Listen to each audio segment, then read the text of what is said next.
Мифы и легенды осетин имеют повествование о народе Саарсята, жившем когда-то на Кавказе.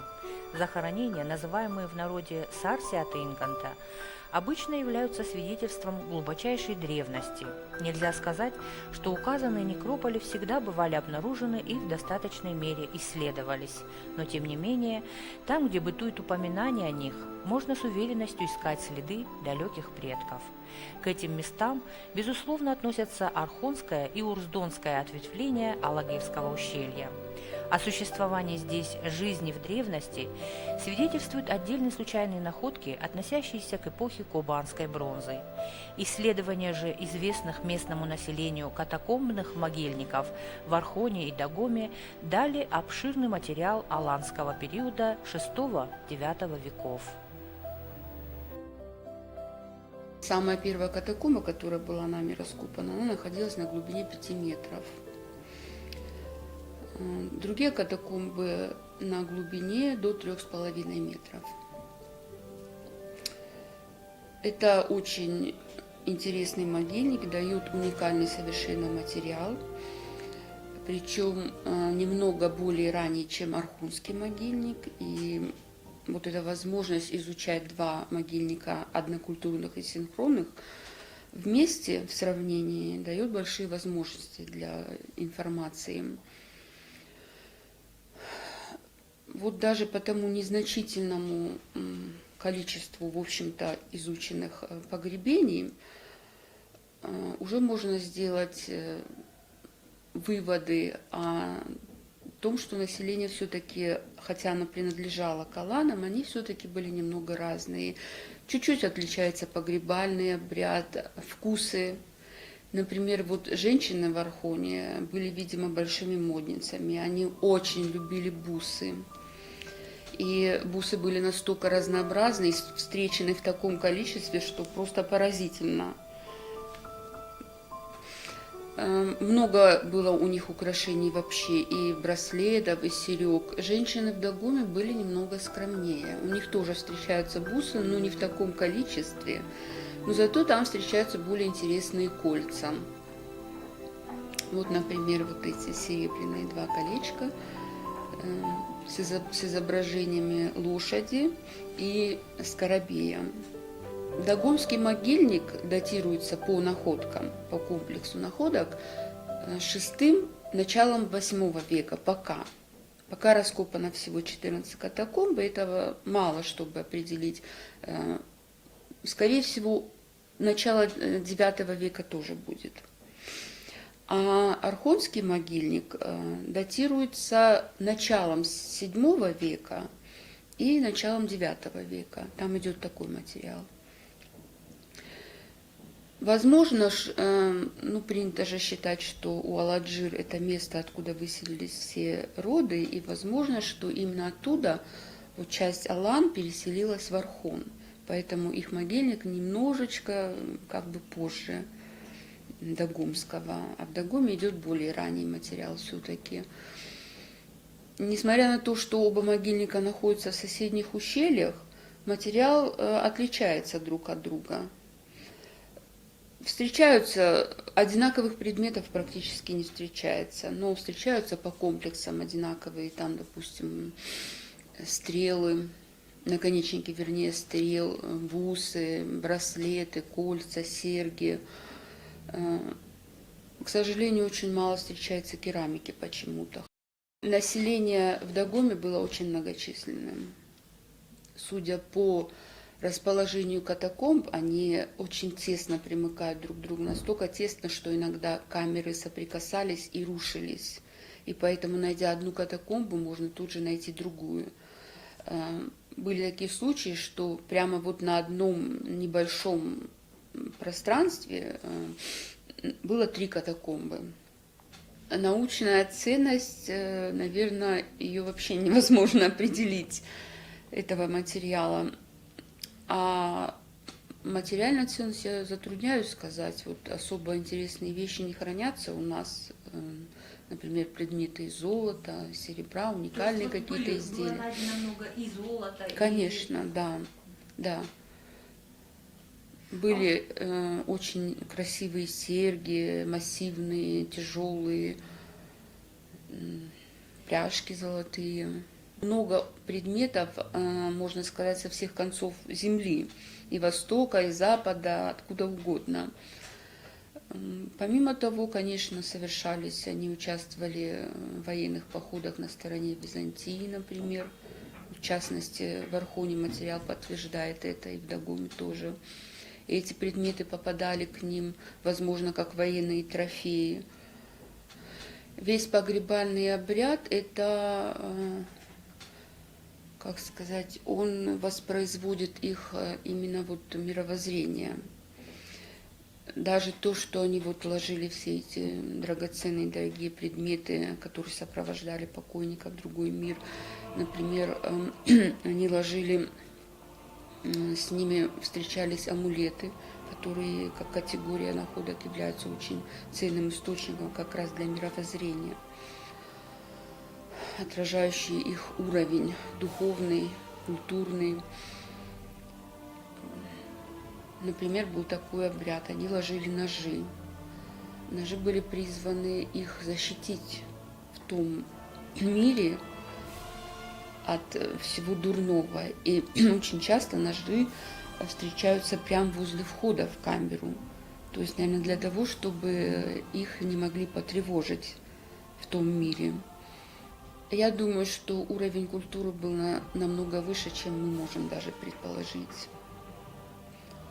Эти люди, они были связаны между собой, я имею в виду с другими народами, намного теснее, чем принято это считать. И, естественно, они впитывали в себя какие-то их достижения, и я думаю, что они были, если бы по нашим временам сказать, образованными людьми. Это был сосуд ритуального назначения. Он был найден в катакомбе 6 в Архонском могильнике, где был погребен воин высокого социального ранга. То есть такие катакомбы встречаются очень нечасто. Вот одна катакомба в Архоне, и одна была такая в Дагоме. То есть там совершенно определенно был похоронен предводитель. С ним был меч, кинжал, ножи. На нем были золотые серьги, что очень редко встречается у мужчин, но по вот этим источникам, которые существуют у других авторов, есть сведения о том, что мужчина высокого социального статуса мог носить серьги золотые. А из одежды что-то сохранилось? Из одежды там в этой катакомбе все вещи вот его, которые очень много предметов было похоронено вместе с ним, чтобы они его сопровождали, и где они, видимо, тоже были ему нужны, они были сложены в ногах. И, по всей видимости, там был сложен кожаный плащ, потому что сохранились довольно большие фрагменты кожи, очень хорошие для археологии сохранности, тонкой выделки и со следами прошивки. По всей видимости, это была какая-то кожаная одежда, скорее всего, накидка или плащ. А на самих погребенных, конечно, ничего не сохраняется. То есть вот кольчуга, я имею в виду шлем, может что-то такое? Нет, было? шлема, к сожалению, не найдено, кольчуги целиком тоже не найдено, но иногда находятся кольчужные колечки, что говорит о том, что кольчуги все-таки у них были. Но, возможно, это было слишком дорогостоящее снаряжение, и поэтому не все могли позволить себе положить кольчугу. На нем был так называемый золотой пояс, который мог носить только человек высокого ранга. Причем пояс был сделан мастером очень высокого уровня, выдержан в едином стиле. И на нем были вот эти, на пряжке были изображения вот этих водоплавающих птиц. На наконечнике кинжала тоже были водоплав. Вот все было выдержано в одном стиле. Это было очень красиво. И вот таких было много? Нет, таких 2 фалара было, пряжка и накладки золотые. Все это было из золота. И все было выдержано в одном стиле и, несомненно, сделано рукой одного мастера. В Дагоме там были, значит, золотые накладки на меч. Правда, сам меч сохранился плохо во фрагментах. Но вот эти накладки в виде человеческой фигурки, львов, они сохранились. Они были изготовлены из листового золота, ну, немного деформированы, но все это четко видно. Большое внимание вот в украшении мужчины как воина уделялось поясам. Очень много разнообразных накладок на пояса в виде человеческих личин и с какими-то орнаментами растительными, прорезные и цельные.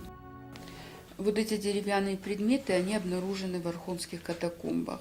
Архон отличается тем, что там почему-то довольно хорошо сохраняется дерево, в отличие от других мест. Для археологии это считается очень хорошей сохранностью.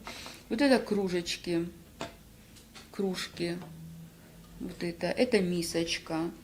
Все кружки разной формы. На кружечках вот даже можно проследить какой-то орнамент. Ну, многие из них склеены, конечно. И вот в них вы находили какие-то предметы, Да. да? Вот, например, в какой-то кружке был найден орех, причем вот так целиком сохранившийся грецкий орех. В другой кружечке была найдена бусина. Зеркала довольно часто встречаются в катакомбах. И, ну, Они все бронзовые, да? Они все бронзовые, они имеют 2 стороны, декорированную внешнюю и рабочую сторону, на которой очень, когда его только вытаскиваешь, то вот эта поверхность бывает настолько еще хорошо сохранившаяся, что можно себя увидеть. Потом она тускнеет от соприкосновения с воздухом и уже не так. У алан был обычай, это очень, ну, всем известно, ломать зеркала при погребении, потому что зеркало было индивидуальным предметом и не только носило утилитарный характер, вот, чтобы смотреться в него, но оно было еще как бы оберегом. Поэтому зеркало почти всегда клались погребенным, если оно у него было при жизни, и надламывали. Вот у меня в руках очень интересный предмет. Он найден в Архоне с женским погребением. Это часть рукава от платья женщины. К сожалению, мы никак не можем определить, каково было это платье, но даже вот этот незначительный предмет очень много нам может рассказать. Например, на браслете из железа сохранились отпечатки ткани, причем несколько слоев. И вот здесь сохранился кусочек рукава, на котором виден шов. Вот этот рукав присбаривался вот на этот железный обруч. И вот если посмотреть сюда, то видно, что именно вот этот железный обруч охвачен тканью. А просто на руку был одет вот этот бронзовый браслет. То есть это, конечно, очень маленький предмет для восстановления женского костюма, но все-таки он что-то нам говорит. Встречаются мелкие фрагменты ткани, и среди них встречаются фрагменты тончайшего шелка. То есть эти женщины были одеты очень хорошо.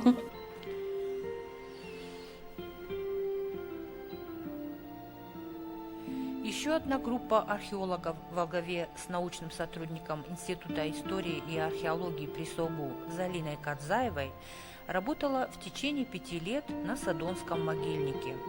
Погребальные комплексы здесь представлены захоронениями в грунтовых ямах. Хронологические рамки функционирования могильника по результатам раскопок определены в пределах второй половины VI – первой четверти VIII веков. Погребальный инвентарь представлен различными предметами быта и вооружения, свидетельствующими о существовании торговых связей Алан с Византией и Ближним Востоком.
В 1989 году были начаты работы еще на одном археологическом объекте, относящемся к раннеаланскому периоду.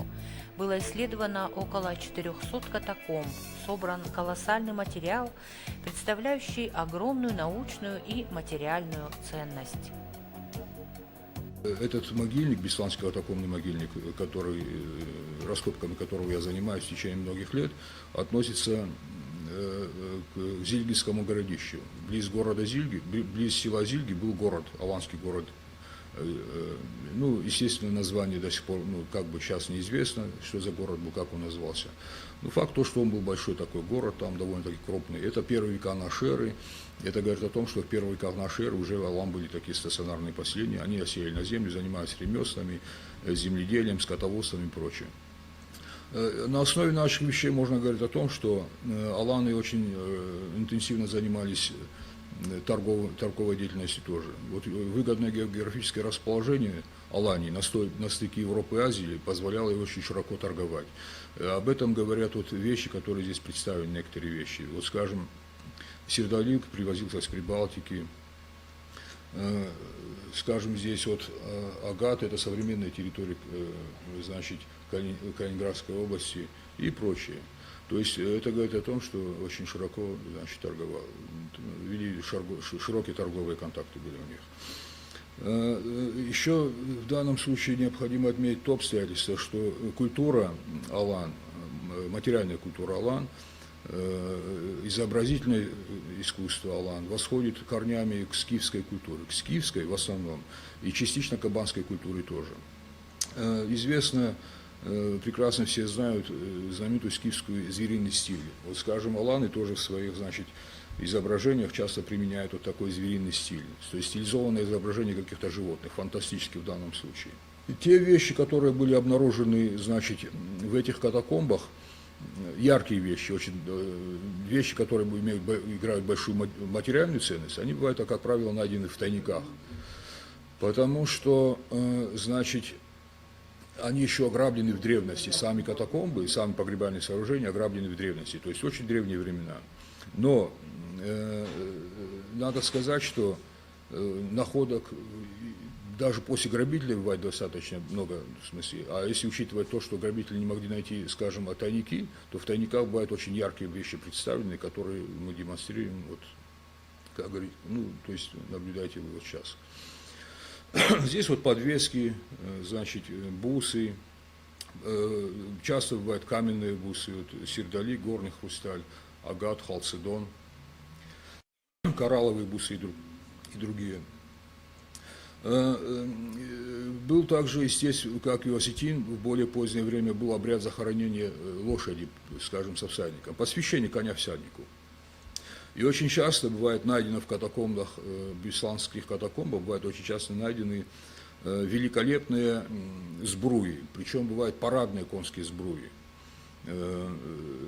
И они встречаются довольно-таки часто. Бывает вот, скажем, здесь вот реконструкция, значит, парадной сбруи аланского коня. Вот на грудь лошади украшают вот такие золотые большие фалары, бляшки так называемые. Вот такие. Оголовье тоже украшено очень ярко. То есть при жизни представить такого коня, он блестел весь серебром и золотом, естественно, это было очень красиво. Здесь вот изображение каких-то фантастических животных. Видите, против часовой стрелки здесь движутся 4 таких животных. В середине змей, заключивший себя, значит, своим хвостом в кольцо. Достаточно высокий был уровень жизни. Если они своих лошадей украшали настолько ярко и красиво, то надо представить, как они были сами одеты, в смысле, не только одеты, а одежда, она всегда золото, оно признак богатства, в смысле, у них были шелковые, значит, одежды, шелк у них очень ценился тоже. Когда их описывают, они, ну, то есть они, красная кожа у них очень ценили, они, говорят, уважали красную кожу, в смысле, шелка.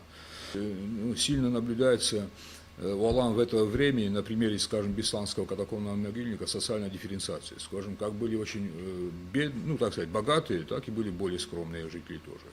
То есть, чем это характерно? Скажем, когда хоронили, скажем, богатого человека, то есть влиятельного человека, может, это был военный вождь или кто, ему делали большой курган. То есть, чем больше курган, вот, ну, есть такая прямая зависимость, тем он был при жизни, естественно, богаче. Скажем, хоронили его очень глубоко, бывало до 12 метров в глубину хоронили такого человека, и насыпали сверху такой большой курган. А кто победнеет, у того, соответственно, вот курганы, они тоже были в то время, то есть, ну, 2000 лет, это уже давно было, естественно, и с тех пор было снивелировано, распахано, поля были, но они более скромные курганчики были. Вот, скажем, была часть алан, которая кочевала, ну, то есть она была, ну, каста воинов, так скажем, если можно сказать. И она, естественно, когда, то есть у них взаимоотношения вот с соседними племенами, очевидно, были такие. Те соседние племена изготавливали для них, видимо, какие-то и оружие там, скажем, и предметы украшения, и там одежду и прочее, а те в свое время как бы защищали от набегов соседних племен. Скорее всего, такая ситуация могла бы быть здесь. Затем необходимо еще отметить то обстоятельство, что наши вещи, вот, очень яркие вещи, в принципе, им может позавидовать любой музей мира, на самом деле, такие яркие вещи. Дело в том, что нет у нас до сих пор национального музея, в котором были представлены эти вещи. Скажем, если был музей, мы бы, естественно, там выставили все эти вещи, люди бы это все видели.